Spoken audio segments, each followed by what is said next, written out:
Yo,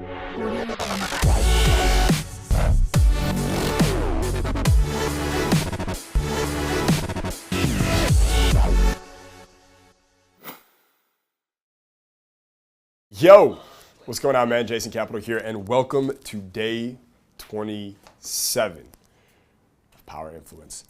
We have our fourth agent of influence here. Actually, it's our fifth. We are straight murdering the game. Let's continue. So, our agent of influence we'll be talking about for the next 3 days is reciprocity. All right, reciprocity. So what is reciprocity? Reciprocity is the feeling of indebtedness towards another person. Researchers have found it is custom in every culture, leading them to believe that reciprocity is actually hardwired into every single one of us. I want you to imagine the power and influence that you have when every single person around you, from hot girls to good friends, all feel indebted to you. All right, think about that power. Everyone you know, from hot girls to good friends, everyone around you feels indebted to you, okay? They're all, as I would call it, right here. We're gonna talk about this in a second. So everyone, you are the Godfather, right? You're literally just like the Godfather. Everyone feels indebted to you, right? And everyone around you, everyone you know, hot girls to good friends to business people, are request responsive. That's when you got reciprocity working for you. Everyone is request responsive. Need a favor, they'll do it for you. Asking for something, they got it for you. They're request responsive. Okay, and then imagine being so powerful that you rarely even have to call on those favors, but every time you do, they drop everything and they come through for you. Okay, simply because of reciprocity. Okay, welcome to my world. Verbatim.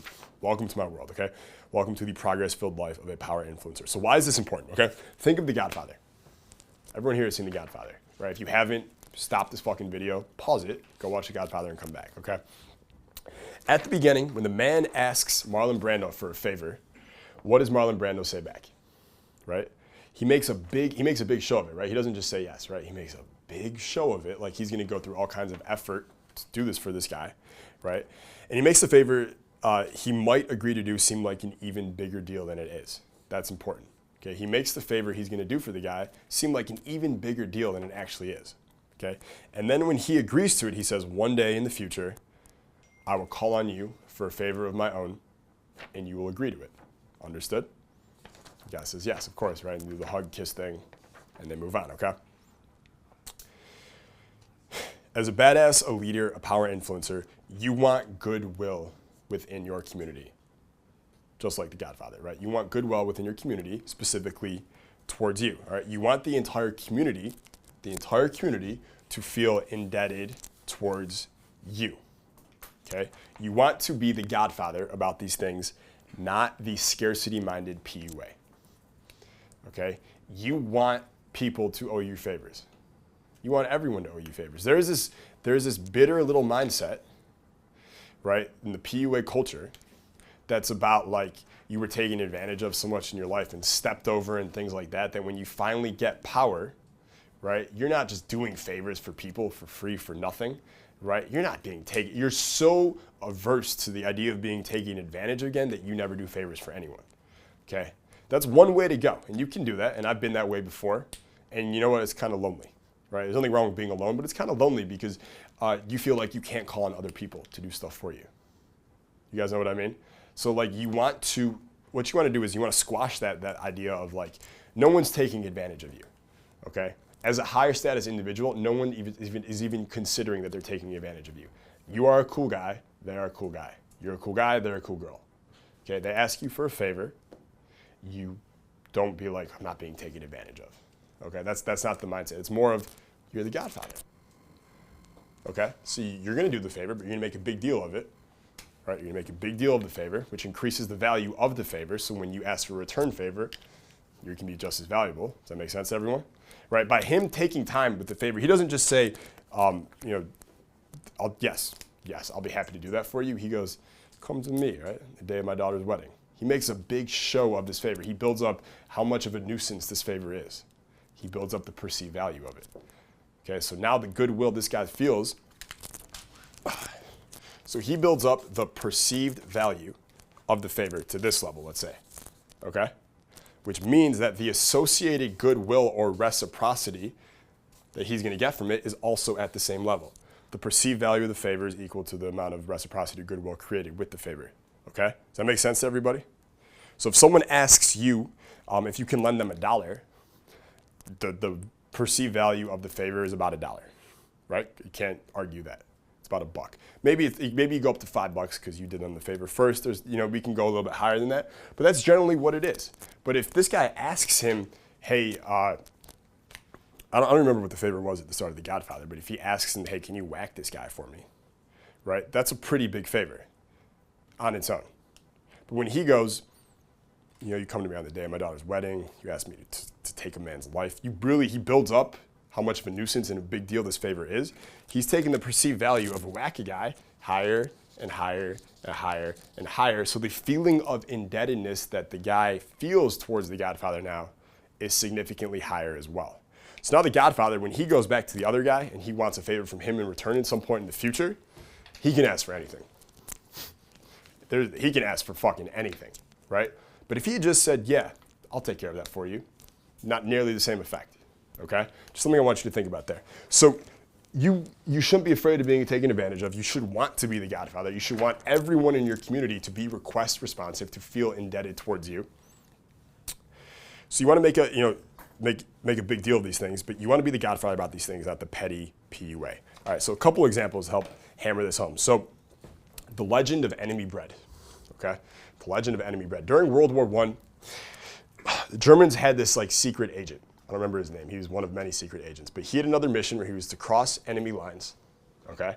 And he was to take out a certain colonel or general or whatever it is. So he crosses enemy lines undetected, and he gets in there, and he finds himself hiding in a bunker, right? And this is the enemy's bunker. And there's no one there. He's looking around. He thinks he's good. And he looks to his right, about 20 feet away. There's one soldier, right, who's injured. He's got a wound. He's not going to die, but he's got a wound, and he can't move, and he's by himself. And this guy has a gun, right? And his job is to take out the other side. So this guy sees the secret agent, and instead of running for his life or being scared, he takes his last piece of bread and he gives it to the agent. The agent, just flabbergasted, right? Just flabbergasted. Accepts the bread because he didn't have any food. He eats it, swallows it, and just goes right back to Germany. Does not complete his mission and is willing to accept whatever consequences he will, okay? That soldier who was wounded and had one piece of bread left saved his fucking life with that piece of bread. Because he triggered reciprocity, right? He did such a kind, goodwill thing for this guy that he could not kill him. He just could not do it. Okay, that's one of the reasons why researchers believe that reciprocity is hardwired into us. He literally physically could not kill the guy who just gave him his last piece of bread when he might die himself. Just couldn't do it. Okay, and I think it's really fucking powerful to really recognize there. So on a lighter note, research has also shown that getting a prospect to accept a gift from you makes them much more willing to purchase a gift that they would have otherwise declined, or purchase a product they would have otherwise declined. So getting them to accept a gift on your behalf makes them much more willing to purchase or make a donation or whatever, right? Everyone remembers were the guys in the orange suits who shaved their head and would run around airports handing you a flower? The Hare Krishnas, right? They blew up when they started handing free flowers to everyone in airports, right? Because they got you to accept the gift. And once you accept the gift, now you feel indebted towards them, and you want to wipe that guilt clear. People would do it by responding by giving a donation. And they would give you the gift. Thank you. Here, have the Bhagavad Gita. They're trying to give them that book too. And they say, would you like to make a donation now? If they just asked you, would you like to make a donation? Everyone's like, no, get the fuck away, right? Most people are. But because you accept that gift, now you feel indebted towards them.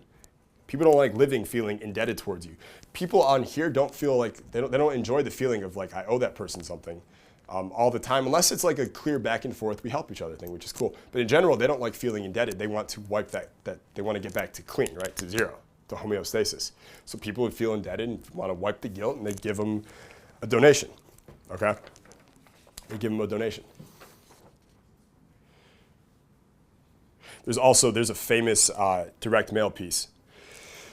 One of the most famous direct mail pieces, which is like you get an envelope in the order for, or you get an envelope in the mail. It's got an offer in it. They want you to buy something, send them back a check, etc. One of the most successful ones ever happened was when you opened the envelope, there was a $5 bill attached to it. And the pitch started off, I don't know if it was like a real estate book or a make money offer or whatever, but $5 bill at the top. And the letter starts off by saying, hey, you may have noticed that you have a $5 bill at the top. That is my gift to you. I want you to keep that. I want you to get used to the feeling of when you get envelopes from me, there's money in them for you. Here's why. Right? And then he goes into the pitch of how if you buy the product, I'll be sending you checks every single month, month after month, etc. Okay? But he already sent you $5, right? You're like, fuck, that's pretty cool. That's pretty kind, especially back in the 80s when it was running. Okay? That was a pretty nice gift. So now they feel indebted towards him, and now the conversions go through the roof in terms of sales. All right? So reciprocity is very, very powerful. It's killing them with kindness. Okay, killing them with favors. Now, the secret about it, where people get it wrong, all right, this is really important. The secret about it, when people get it wrong, is they telegraph the reason why they're doing it. If the person on the other end knows you're doing them a favor just because you want something in return, it does not nearly work as well. Okay, it does not nearly work as well. You want that. You want it to seem like you're there just for another reason, or for completely other reason, and it just so happened, right, that you got to do them this favor or give them this gift or whatever it is. That's how you want it to appear. Okay, that's how you want it to appear. So what does it, right? What triggers reciprocity? Here's the quick list. Gifts, okay, gifts work, of course, and it doesn't take a lot in terms of a gift. Okay, after you turn like 25 or 30, you'll notice that you don't really get that many birthday cards anymore. Everyone here is over 25 or 30. Do you guys get a lot of birthday cards? Not even that many people remember your birthday. If it wasn't for Facebook, only your family and closest friends would even know about it, right? So what he does is his assistant does it for him, but anytime he meets someone who's a potential like networking or business connect or whatever, and he is super connected now, this works for him. He's like tens of thousands of connections. He's friends with like Richard Branson, Donald Trump, like he knows everybody. His assistant set up anytime he meets someone new, I want to find out their birthday, and he sends them a card on their birthday. Just a card. Signs it, a little inside joke or whatever to it. But something that small, his assistant does it for him. All he has to do is sign it, right? But something that small, like when you're 35, you don't get birthday cards from anyone. And you're getting it from this guy who you barely know. You like him more. You feel indebted towards him. You're like, it's a good, solid move, right? Solid move. So gifts work really well. Makeup counters, they use free samples, right? The girl at the makeup desk, none of you probably ever shopped for makeup, but if you've ever seen how they work, they will do your makeup for free. Has anyone ever wondered why at the mall they're always doing girls' makeups at the makeup counter? Do you think they're not getting paid to do that? They do that for free. Why is that? Well, they know they do this huge favor of putting on the makeup for you. The women feel so indebted to the girl that they end up buying way more, right? They wouldn't do it at every mall in the world unless it worked, okay? It most certainly does. So that's a free sample, right? It's a free sample. Unsolicited favors works really well. We'll talk about these deeper in a second. Unsolicited favors, giving someone an introduction is a great way to trigger reciprocity. I feel really indebted when someone introduces me to someone that I've been wanting to get connected to for a long time, but I couldn't get that introduction. When someone does that introduction for me, that's better than a gift. That's awesome, right? Let me see what else here. So connections we have. If you're an online marketer, we call it RIA, right? Results in advance. Anytime you can give someone some value by giving them the result that they're after in advance, they will love you. For instance, when guys sign up and they join Team Capital, the first thing they usually get is the deadliest pickup line of all time, right? That's a free video training that I give you. Again, I start off with a free gift in the business, right? And in the video, I show you the exact word-for-word line you say to go out tonight and get a girl chasing you around the bar, right? You're talking to the girl a couple minutes and you look at her and you go, you know what? Like, there's something like really something different about you. Do you know what? Hold that thought. I'll be right back. And then you just leave, right? And you go talk to someone else. So now, again, girls can't help it. They're like, what? What's different about me? What was he thinking? 5 minutes later, you don't return. They come searching for you. Okay? So I'm giving these guys a result in advance. They're sitting at home watching this. They're like, fuck, I could see that working tonight. Thank you, Jason. That's awesome, right? I gave them a result in advance. So that works really well. Now, is reciprocity another name for guilt? Is it another name for guilt? This is important. Guilt involves moral shame. The answer is no, it's not. Guilt involves moral shame. It requires that both parties agree to the same social value system, right? Guilt is it's moral shame. It's irrelevant. It doesn't really matter. Okay, feeling indebted to someone and feeling guilty are two different things. And it shows in the ensuing action. When someone feels indebted, they're typically positive about returning the favor. When someone feels indebted to you, they're typically positive about doing you a favor back because they get to wipe the slate clean, okay? When someone feels guilted into something, right, they typically feel negative about it, they have resentment towards the person, and they will actively avoid dealings with that person in the future. So you're not guilting people, you're just triggering reciprocity, right? If anyone here has a mom who's like, you don't visit or call enough, and she's trying to guilt you into it, she's telling you that like, Susie's son calls him every week kind of thing, and she's trying to guilt you into it because you don't do it or whatever bullshit that is. They're just guilting you into it. That doesn't make you want to call them. It makes you not want to talk to them because they're just going to try and guilt you into it, right? So it's just like, get the fuck out of here. When someone does you a favor, totally different, okay, totally different. Now, what kills reciprocity? Okay, so number one is the expectation of indebtedness. Okay, it kills reciprocity. If you give someone a gift, you do someone a favor, and you do it expecting them to feel indebted to you, you've killed it, because then it's contrived, okay? You know that it's going to trigger reciprocity, but if you signal that you know that you're doing some trick on them or something, then you're just an asshole, right? So you want to play it off. You want to be nonchalant with it. You want to be very relaxed, nonchalant, like don't even remember that you did it, didn't even mean to do it. But yeah, I'm glad I could help you with that kind of thing, okay? Also, doing it in any cliche way will kill it as well. Like giving your boss a gift, okay? Like that still kind of works, but then you just become kind of like teacher's pet, not nearly as strong. Giving a woman a gift, those are cliche, right? If they're getting it from everyone, it doesn't really work. It's kind of bullshit. All right, so those are cliche. They're played out, and they'll fuck you in the ass. And you will trigger reciprocity in social and women in different ways. So your social life and the way you trigger it with women, two different ways we're going to talk about in the next video, the final video today. So quick story to demonstrate this before we close up here. So Joel Marion is a mentor of mine. Okay, I don't know if you guys know who that is. He owns a huge supplement company. He's 34 now, I think, 34, worth several $100 million already. Started the supplement company at 30, 34 now, built it up that fast. Okay, the way I describe him is he moved to Tampa Bay a few years ago. He bought Babe Ruth's old house on the water in Tampa Bay. Ridiculous house. After a couple of years, he took one look around and he's like, nah, it's not cutting it for me. So he sold it and he moved into a 20,000 square foot castle on the water in Tampa. Okay, that's Joel. He's just like always up, up, up. That's just his style. Really fucking smart guy. So smart, he throws these every year, he has affiliates, people who do a lot of sales for him online and stuff. He understands reciprocity maybe better than anyone I've ever seen. So every year what he does is he invites all his affiliates, over 100 of them, to come to his castle in Tampa Bay for a Super Bowl weekend party, okay? Where he has them all out, and from the time you get there Friday night till you leave Sunday night, you are taken care of. He literally says, he's so good at reciprocity the way he does it. In the email, in the invite, he's like, and you may as well not even bring your wallet because I'm taking care of you all weekend, okay? Someone takes care of you like that, you're gonna feel indebted to them. Are you gonna wanna promote their products later? Like, it's such a good line. Don't even bring your wallet because you're not gonna need it, you're taken care of. So you get there, he picks you up in a bus, right? You get a big bus with everyone, puts them on it, takes you to Brazilian steakhouse, you have an amazing dinner with all these people, he's connecting you with everyone, right? And then the next day, a lot of people have kids there, so he takes them all to Disneyland and they get the fast pass. He takes them to Disneyland, then that night he takes all the adults out to a club. They have a great time. The next day you come to his house. During the day, he's got a chef there, they're serving brunch, Super Bowl starting. He does an award ceremony at halftime of the Super Bowl where he gives out awards to his affiliates. By the way, what's the very first positioning tool we talked about? Authority. He's giving out awards. Think about that. So by the time you leave, he follows up 2 days later and thanks you for coming, and you're like, thank me for coming, dude. Thank you for putting that on. That was awesome. And then the rest of the year, you're just promoting the fuck out of his shit. Because he's that guy who does that, and then every other day there's a text or an email that's like, hey man, did you get my last email? I want to make sure that you get to promote our new offer before everyone else does, so you make more money with it. You have higher conversions. And he frames it in a way that it's better for you to promote now, today, tomorrow, and for the rest of the year every day. Right? He's great at it.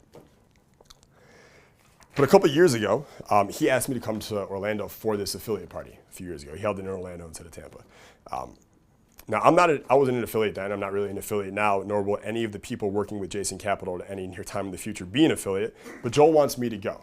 Okay, this was I think 2011 when I sold my basketball company. Jason Capital dating didn't even exist. But I was in a basketball company, and we didn't promote supplements. There's no reason for that, right? There's no point. I'm trying to remember. He didn't have BioTrust at this point, excuse me. He sold fat loss books before he had BioTrust, which is the name of his supplement company. So as a basketball trainer, I didn't sell fat loss. There was no connection there, just like there's no connection now. I'm not an affiliate for him, okay? But he invites me out just because he wants to connect me with these other affiliates, all right? He still wants to give value in that way. He still is triggering reciprocity, okay? Now at the time, I was making like 15, 20 grand a month in my basketball business, but I spent it just as fast as I got it because this terrible 5-letter word called taxes had never occurred to me before. I didn't know what that meant. Okay, I thought I just got money so I could spend it. I didn't know you had to put some aside for tax. That was like, wow. Right? I thought I could just spend it all on marijuana and jackets. I didn't know. So he invites me out, and I'm like, all right, dude, I'll go. So I spent my last $3,000 on like a first class ticket. Like I could afford. I literally $3,000 to my name, but I buy a first class ticket because I think that's how wealthy people are supposed to act. Like I'm making 15, 20 grand a month. May as well act like it. Right? In the hotel rooms for days or whatever. And we go there and I have an amazing time and I made some great connections. It was worth it, right? By the time I went home Sunday night, I had no money left to my name but like $250. But it was worth it because those connections have paid off severely down the line, which is why I'm always like, even if you can't afford it, get to the live event, meet these people in person, it's worth it. Anyways, as I'm flying home on the plane, I'm just thinking about the weekend, and I'm like, that was so fucking cool of Joel. I've never seen anyone just like godfather people like that. It was really cool to see up close in person. It was so good, in fact, and I didn't understand power influence then. I just thought he was like the coolest person I've ever met. Like he's cool. Everything's just cool. That with $250 to my name or whatever, I'm on the plane, I have internet. I decide to send him a $200 Amazon gift card thanking him. Okay, so I left $250 to my name. I got back to San Diego, California with $50 to my name. All right, he literally got me down there, and I was happy to do it because of reciprocity, right? Because of indebtedness, and that's cool, right? That's not a bad thing. That's how powerful this stuff is, and that just goes to show you. He was doing it in 2011 when he's selling books like Extreme Fat Loss Diet, which are just ebooks.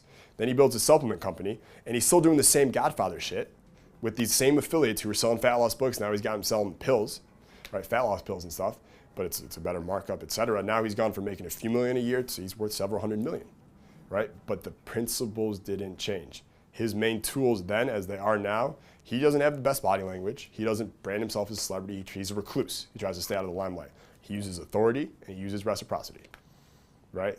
Everything's authority, and he's always he's the Godfather, right? When I say this, I'm not thinking about Marlon Brando, I'm thinking about Joel Marion, okay? But it was amazing to see, and these people have been promoting his products for years and years and years. And everything I just said in that story, the parties, taking people out, taking care of them, telling them keep your wallet at home, everyone here could do stuff like that in their community to get that feeling of everyone being request responsive to you as well.